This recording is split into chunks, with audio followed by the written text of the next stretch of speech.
Hi, I'm Bob Schmidt with Home Remodel Workshop.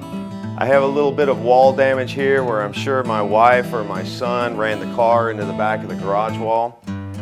Sure, I could take out my keyhole saw and my razor knife on the studs to cut this back for a repair, but I'll show you a unique way to use a Sawzall to get this out easily.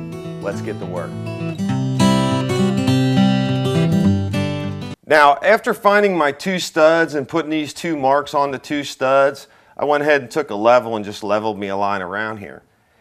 If I grabbed up on my Sawzall the way this is right now and just started cutting into here with my Sawzall, A, I would be hitting that stud on this side, and B, there's a potential that there are wires or plumbing pipes or something along those lines in there that I really don't want to get into.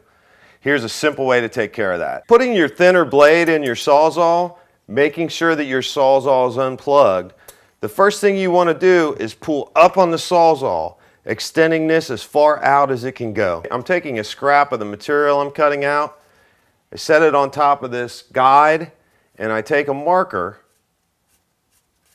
and I go ahead and I put a mark right at where the top of that material is. Taking a pair of tin snips, go ahead to that thin blade and cut it off right at the mark. Plug your Sawzall back in and you're ready to cut out this patch.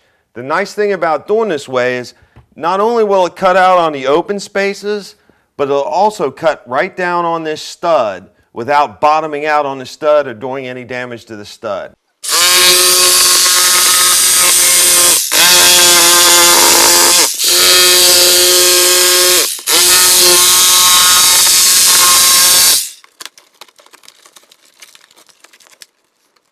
Now, as you see, using a Sawzall like this doesn't damage the stud. You can cut right down on the stud.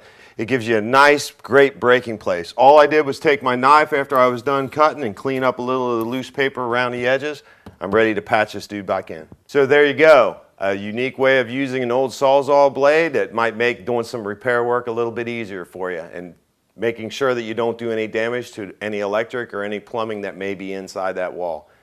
I hope you enjoyed this tip. I'm Bob Schmidt with Home Remodel Workshop. If you like this video, please subscribe. If not, check out our home channel. We have many other tips and advice there.